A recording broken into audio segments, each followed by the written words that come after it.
നമസ്കാരം. ഈ ദൃശ്യങ്ങൾ നോക്കുക.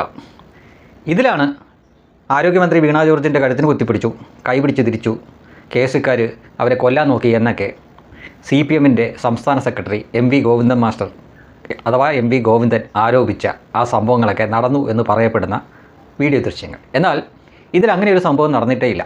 പ്രതിഷേധക്കാർക്ക് അവരുടെ അടുത്ത് പോലും എത്താൻ പറ്റുന്നില്ല. അതിനു മുമ്പ് തന്നെ പോലീസുകാർ ലോക്കിട്ട് പിടിക്കുകയാണ്. പിന്നെയും അവരാണ് ചാടി അങ്ങോട്ട് ചെല്ലുന്നത്, എന്തൊക്കെയോ പറഞ്ഞുകൊണ്ട്. അതിനിടയ്ക്ക് അവരുടെ പ്രകടനത്തിൻ്റെ മികവുണ്ടായിരിക്കാം അവരുടെ കഴുത്ത് ഉളുക്കി കാണും, അല്ലാതെ ആരെങ്കിലും തൊട്ടിട്ടോ പിടിച്ചിട്ടോ ഒന്നുമല്ല. പിന്നെ അവർ സ്കൂൾ കോളേജ് സമയത്തെ വലിയ അഭിനേത്രിയായിരുന്നു, നല്ല അഭിനേതാവായിരുന്നു. അതിനുള്ള സമ്മാനങ്ങളും അവർക്ക് കിട്ടിയിട്ടുണ്ട്. ഇത്തവണ എന്തായാലും ഓസ്കാർ അവാർഡ് നമ്മുടെ ആരോഗ്യമന്ത്രി തന്നെ തൂക്കുമെന്ന കാര്യത്തിൽ ഏതാണ്ട് തീരുമാനമായിട്ടുണ്ട്. തൂക്കട്ടെ, നല്ല കാര്യം.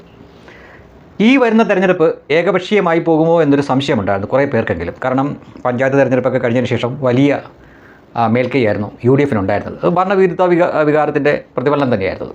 അപ്പോഴാണ് സകല ഉടായ്പ പരിപാടിയായിട്ട് കമ്മ്യൂണിസ്റ്റുകാരും പ്രത്യേകിച്ചും LDFലുള്ള CPM ടീമും ഒക്കെ ചാടി ഇറങ്ങിയിരിക്കുന്നത്. അപ്പോൾ മത്സരം മുറുകുന്നുണ്ട്. ഏകപക്ഷീയമാവില്ല എന്ന കാര്യം ഉറപ്പായിട്ടുണ്ട്. രണ്ടുപേരും തമ്മിൽ അങ്ങനെ തന്നെ മുന്നോട്ട് വരട്ടെ. തീർച്ചയായിട്ടും മുൻകാലങ്ങളിൽ ചെയ്ത പോലെ BJP ജയിക്കാതിരിക്കാൻ വേണ്ടിയിട്ടുള്ള ക്രോസ് വോട്ടിംഗ് പരിപാടിയൊന്നും ഇത്തവണ അവർ ചെയ്യുമെന്ന് തോന്നുന്നില്ല. കാരണം രണ്ട് കൂട്ടർക്കും ഇത് നിലനിൽപ്പിൻ്റെ തിരഞ്ഞെടുപ്പാണ്. അതിനാൽ വീറും വാശിയോട് കൂടിയാണ് അവർ രണ്ടുപേരും കാണിക്കുന്നത്. ഓരോ ഉടായ്പകളും കാണിച്ചുകൊണ്ടിരിക്കുന്നത്. ഇതൊക്കെ ജനങ്ങൾക്ക് മനസ്സിലാവില്ലെന്നാണ് ഇവരുടെ വിചാരം. ഒരു മന്ത്രിയുടെ കഴുത്തിന് കുത്തിപ്പിടിച്ചു, കൈപിടിച്ച് തിരിച്ചു എന്നൊക്കെ പറയുന്നത് വഴിയെ പോകുന്ന ഏതെങ്കിലും ഒരു വ്യക്തിയല്ല, CPMൻ്റെ സംസ്ഥാന സെക്രട്ടറിയാണ്. ഇതുപോലുള്ള ആളുകളാണ് ഉള്ളതുകൊണ്ടാണ് ജനങ്ങൾക്ക് ഈ രാഷ്ട്രീയ നേതാക്കളോടൊന്നും ഒരു വിശ്വാസമില്ലാത്തത്. കാരണം നട്ടക്കുരുകഥ നുണ മാത്രമേ പറയത്തുള്ളൂ. അതും കണ്ണൂർ പോലുള്ള ഒരു സ്ഥലത്ത്, കമ്മിക്കോട്ടയിലാണ് KSUക്കാരെ. കണ്ണൂരിൽ അവരങ്ങനെ ചെയ്താൽ പിന്നെ അവർ രണ്ട് കാലം നടക്കുമോ? ഇതൊന്നും നടക്കാത്ത കാര്യമാണ്. ഇത് 1% പോലും സത്യമില്ലാത്ത കാര്യമാണ് ഇവർ പറയുന്നത്. പിന്നെ രണ്ട് കൂട്ടരെയും ഒരേ കാറ്റഗറിയിൽ തന്നെ പെടുത്താം. അതുകൊണ്ട് കുഴപ്പമൊന്നുമില്ല. കമ്മ്യൂണിസ്റ്റ് ആണെങ്കിലും കോൺഗ്രസ് ആണെങ്കിലും ഉടായ്പിൻ്റെ ഉസ്താദുമാരാണ് രണ്ട് കൂട്ടരും. അതുകൊണ്ടാണ് ഈ തറപ്പണിയായിട്ട് രണ്ട് കൂട്ടരും ഇറങ്ങിയിരിക്കുന്നത്. ആരോഗ്യമന്ത്രിക്കെതിരെ പ്രതിഷേധിക്കാൻ 100 കാരണങ്ങളുണ്ട്.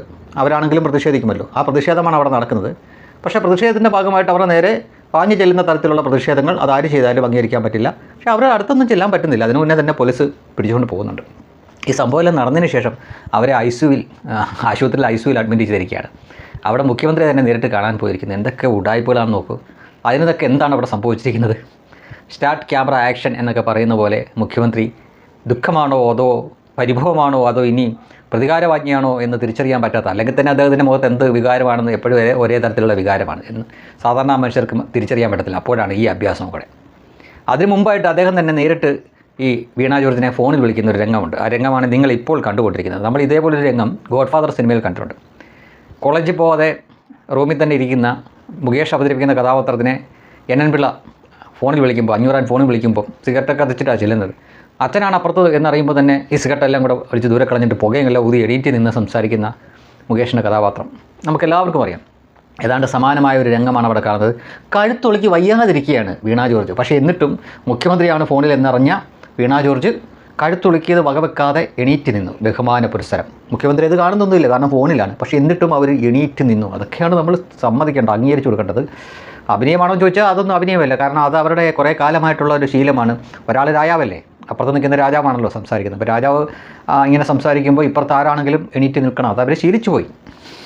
ഇതൊക്കെ സുരേഷ് ഗോപിയോ അല്ലെങ്കിൽ സുരേഷ് ഗോപിയുടെ കൂടെയുള്ളവരൊക്കെ ചെയ്താൽ മാത്രമേ പ്രശ്നമുള്ളൂ. അല്ലാതെ ആളുകളൊക്കെ ചെയ്തു കഴിഞ്ഞാൽ അതൊക്കെ സാധാരണ കാര്യമാണ്.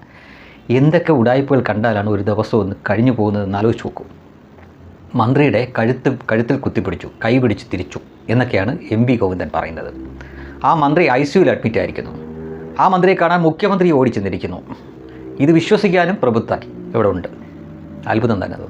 ഇക്കാലം അത്രയും ഇടതും വലുതും ഇവിടെ മാറി ഭരിച്ചതിൽ ഇപ്പോൾ വലിയ അത്ഭുതമൊന്നും തോന്നില്ല. പ്രബുദ്ധർ എന്ന പേര് മാത്രമേ ഉള്ളൂ. ലോകത്തെ ഏറ്റവും വലിയ മണ്ടന്മാരാണ് കേരളത്തിൽ കിടക്കുന്ന മലയാളികൾ.